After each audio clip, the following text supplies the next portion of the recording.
Good afternoon. In this class, I will be talking about Chapter 5, Freedom of Expression. Nowadays, all of you use social network and online forum, so you post various information online. For example, you post some message, some news in your social network, such as Facebook.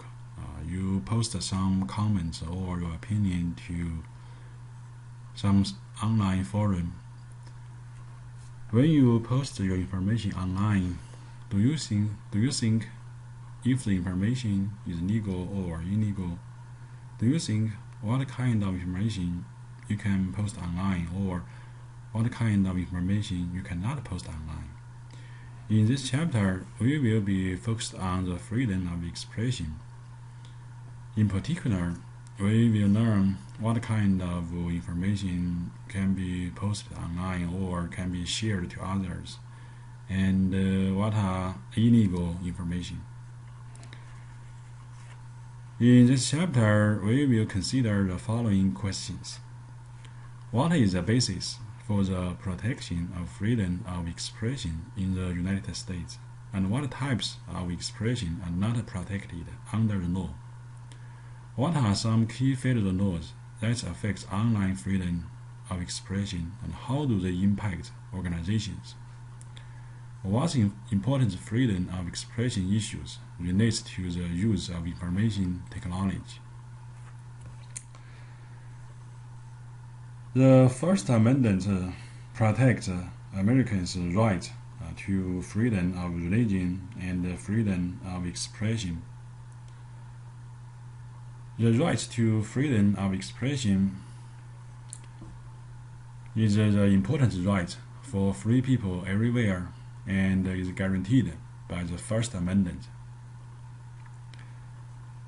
The definition of free speech includes nonverbal, visual, and symbolic forms of expression. So they are the types of forms of expression. And people have the right to speak anonymously, such as you register an ID in an online forum, and then you post your opinion in the online forum. For example, if you complain something, then you can post your opinion. If you like something, you can also post your opinion.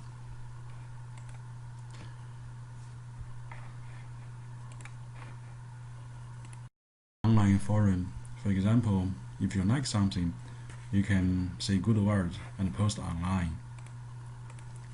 But it is not true that everything can be posted online.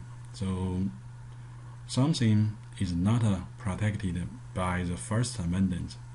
For example, perjury, fraud, defamation, obscene speech, incitement of panic, incitement to crime, fighting words, sedition. This information cannot be posted online, and they are not protected by the First Amendment. So what is obscene speech?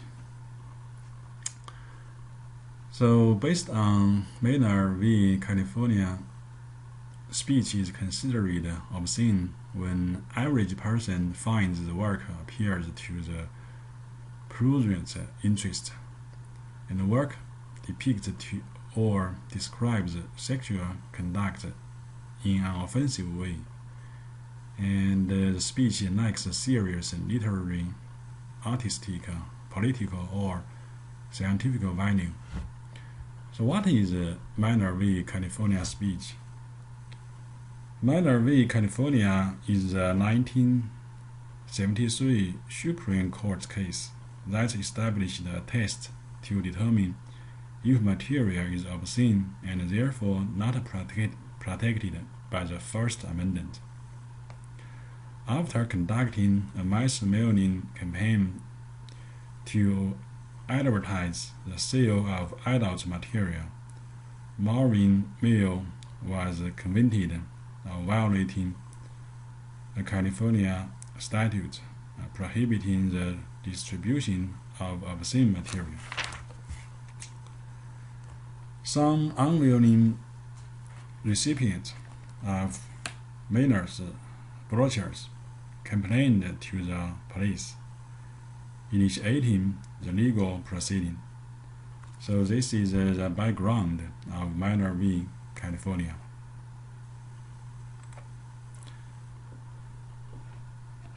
Defamation is an oral or written statement of alleged fact that is false and harms another person. Harm is often of a financial nature. Defamation has two types. One is standard. It is oral defamatory statement. Second one is libel. This is written defamatory statement. The key issues of freedom of expression include controlling access to information on the Internet, anonymity on the Internet, defamation and hate speech, corporate blogging, and pornography. So first one, let's see controlling access to information on the Internet.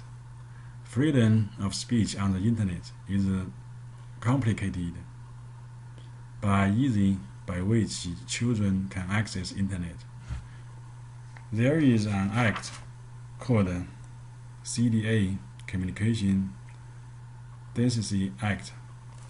This act aimed at protecting children from pornography,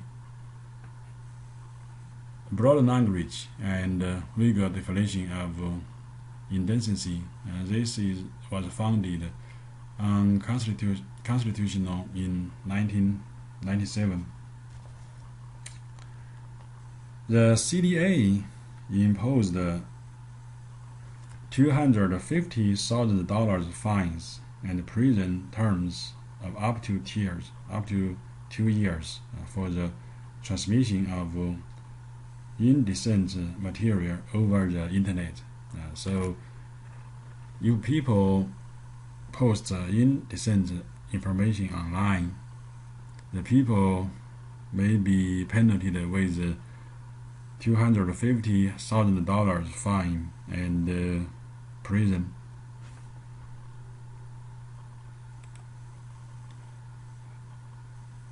Okay, one more act is the Child Online Protection Act. This is called a COPA. In October 1998, the Child Online Protection Act (COPA) was signed into law. COPA states that whoever knowingly and with knowledge of the character of the material in interstate or foreign commerce by means of the World Wide Web makes any communication for commercial purpose that is available to any minor, and that includes any material that is harmful to a minor, shall be fined not more than $50,000, imprisoned not more than 6 months, or both. Because some information is harmful, the information is illegal, so someone install internet filter. The internet filtering is a software program installed with a web browser, and it blocks access to certain websites deemed to contain inappropriate or offensive material. Many internet filter software programs are used for children. This is an example of an internet filter. It is from internetsafety.com. It's called Safe Eyes. The internet filter can filter the illegal information from various ways. For example, one is URL filtering. It blocks objectionable URLs or domain names. So if some domain names or URLs are known to the filtering the filtering company, and then the company added the URLs to the filter, and then the filter block the URL or the domain name. Keywords filtering, this blocks the keywords or phrases. And the third one is dynamic content filtering. So this one evaluates the website content immediately before being displayed. The dynamic content filtering can be used for object analysis and image recognition.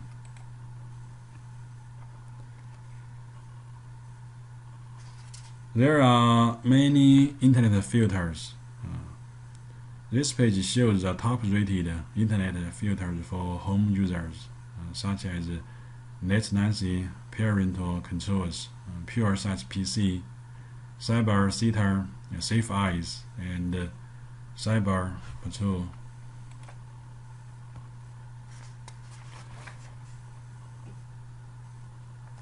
There is a system called ICRA rating system.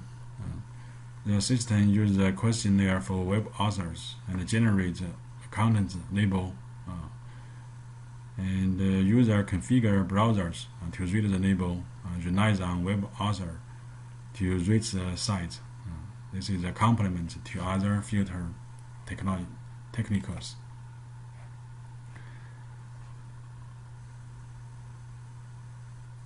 In addition to the internet filter, the ISP also blocks some information. So this kind of blocking is performed on the ISP server. For example, if you use a kind of ISP such as AT&T, so your internet service is provided by AT&T. If some information is illegal, so AT&T can prevent the information from being sent to you from your router at home. The clearseal family.net prevents access to certain websites. This is a kind of ISP blocking. And let's learn an act. It is the Children's Internet Protection Act, called CIPA. So what is CIPA? Congress passed the CIPA in 2000. The act required federally financed schools and libraries to use some form of technological protection, such as internet filter, to block computer access to obscene material, pornography, and anything else considered harmful to minors. So this is CIPA. The school and the library are sponsored by government, by federal government. So if they violate the CIPA, the federal government can stop the financial assistance to the school or the library. Schools and libraries subject to CIPA do not receive internet access discounts unless they put in place measures to filter pictures that are obscene, contain child pornography, or are harmful to minors, adopt a policy to monitor the online activities of minors, adopt a policy restricting minors' access to materials harmful to them. CIPA does not require the tracking of internet use by minors or adults. It is an acceptable user policy agreement in an essential element of a successful program in schools. is signed by students, parents, and employees.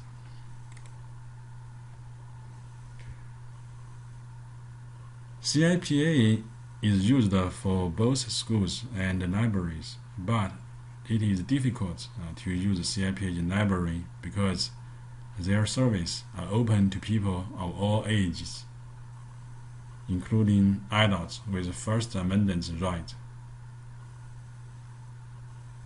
CIPA has been upheld as constitutional by U.S. Supreme Court. So USV, American Library Association.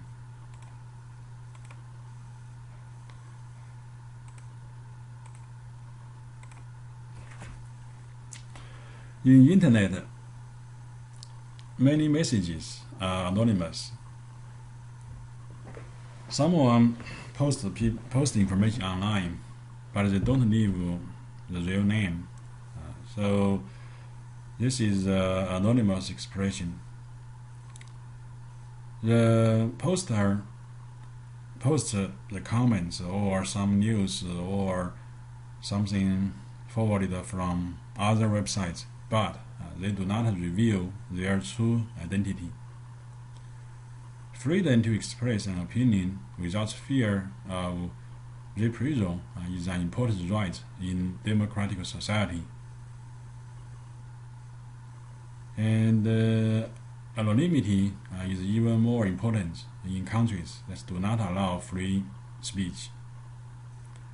The anonymity played an important role in early formation of U.S.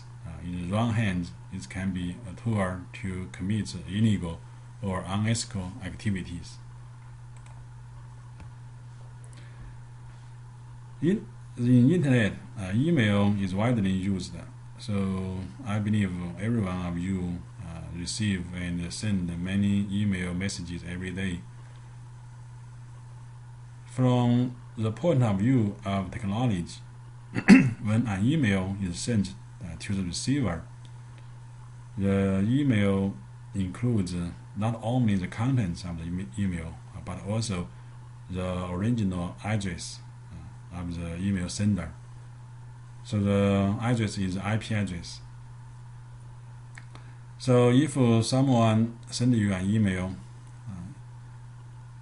when you receive the email, by some technology, you can find the sender's IP address. From the IP address, you know where the sender is. But there is a software program. It's called Anonymous Remainder Service Program. This program strips the originating address from the email message. So others receive the email, they don't know where the email is from. The email service is a software program. It forwards the message to the intended recipient. Ensures no header information can identify the author. And this keeps what is communicated anonymous. What is communicated and whether it is ethical or unethical, legal or illegal, it's up to the sender.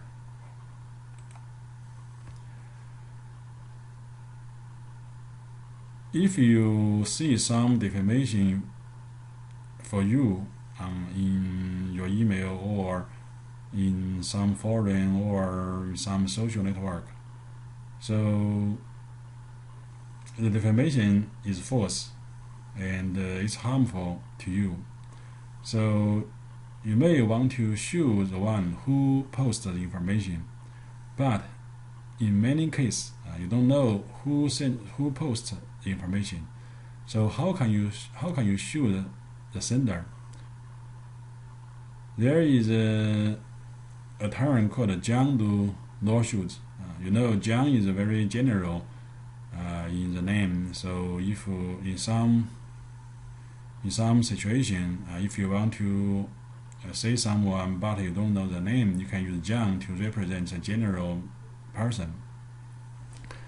So what is John Doe lawsuit? The defendant communicates using a pseudonym or anonymously, so identity of defendant is temporarily unknown. It is common in internet libel cases. So you can file John Doe lawsuits to the court even if you don't know who posts the defamation information for you.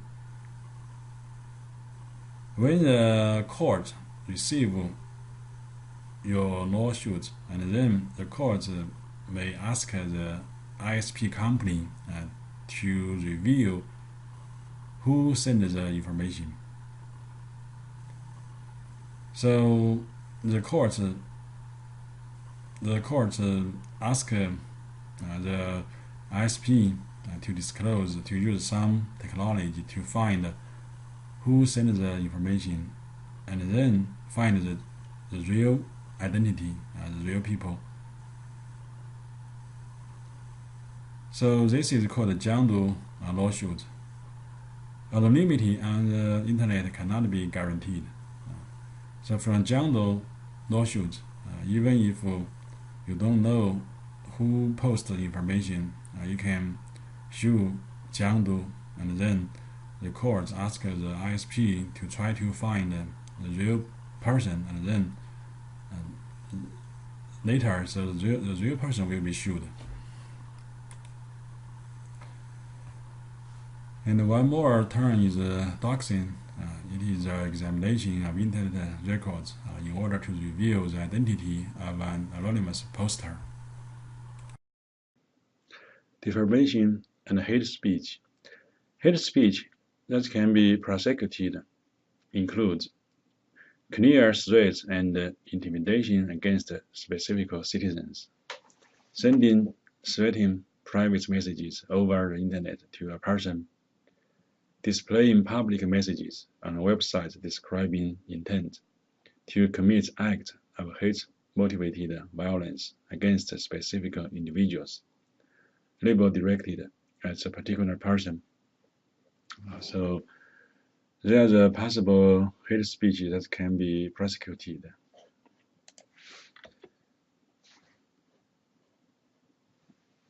The ISPs reserve the right to remove content that does not meet their standards. Such actions do not violate the subscriber's First Amendment right because these provisions in the terms of service. ISPs must monitor the use of their service and take action when terms are violated. So how do we connect to internet? You buy the service from an ISP such as from AT&T.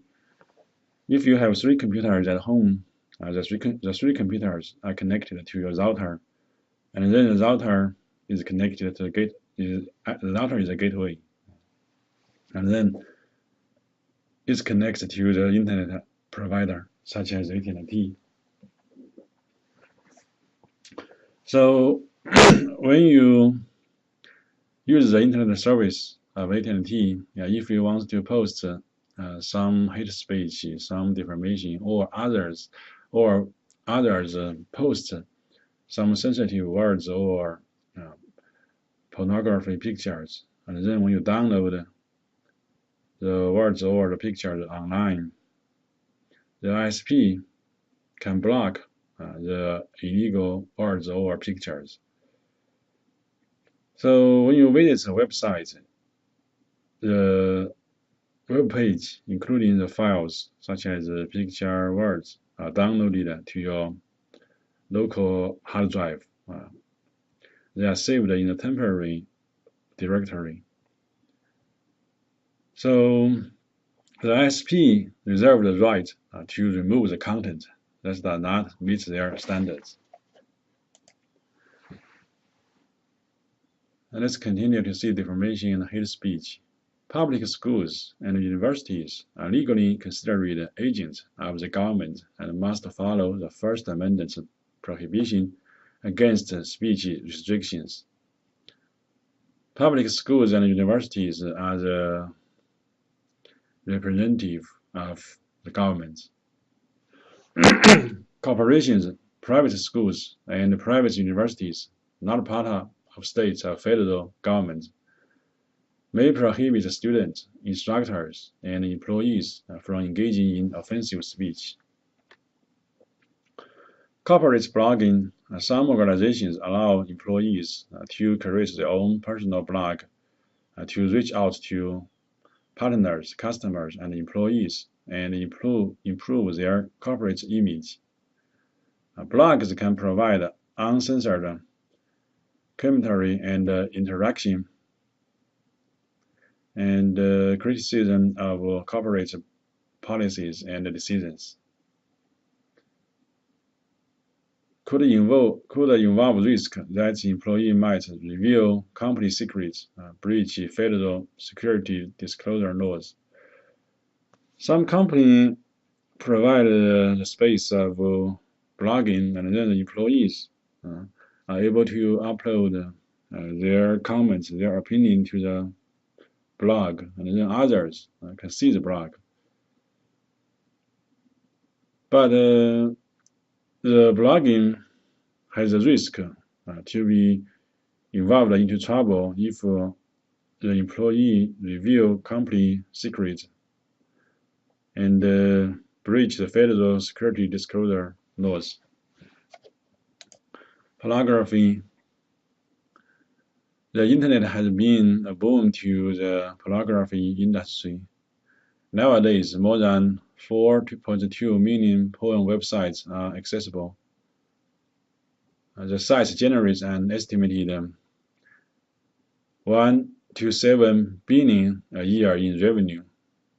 72 million estimated visitors to porn websites monthly. The number is a huge number.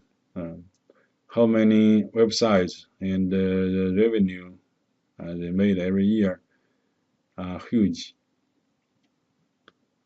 Individuals free to produce and publish what they want. However, if what they distribute is judged obscene, they are subject to prosecute. California v. Manor sets a precedent for what is obscene.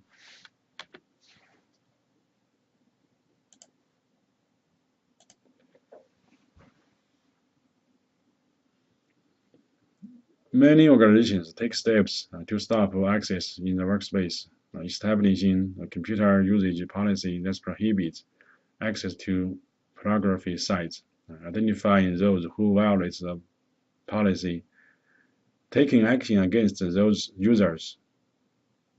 Failure to take action against pornography could result in sexual harassment lawsuits. To prohibit pornography websites, so first, many companies have the rules, have the regulations. The rules clearly say employees cannot get access to the pornography websites. The second one, many companies ask the employee to log in AD, Active Directory. So when you log in to your UNG account, the account is under AD, Active Directory.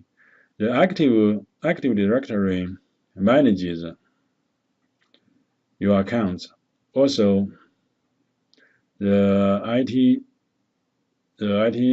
maintenance team install other web software program to save your web visits log. The log file show the websites you have visited.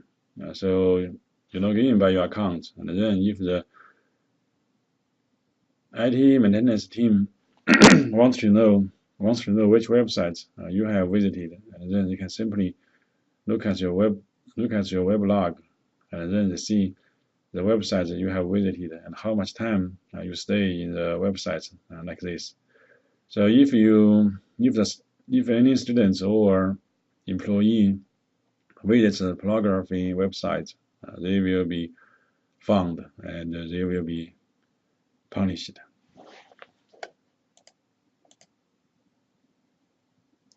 Numerous federal laws address child pornography. So child pornography is very serious federal offense to produce or distribute. Most states outlaw possession as well. At least 7 states require computer technicians to report the child pornography on clients' computers. 16 is sending of sexual messages, nude or semi-nude photos, or sexual explicit videos over a cell phone.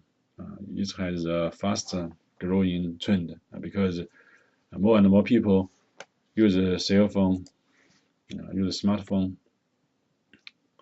There is an act called the CAN-SPAM Act. It specifies requirements that commercial retailers must follow when sending messages. Each violation can result in $250 to $750 fine. The Federal Trade Commission charged with enforcing the act, but has not done so effectively. Deterrence in fighting the dissemination of pornography. This page shows the manager's checklist for handling freedom of expression issues in the workspace. In the future, if you are a manager and you are asked to make the ethical issues, ethical code of the freedom of expression in your company, you can refer to the questions. When you answer questions, you actually make the ethical code of freedom of expression.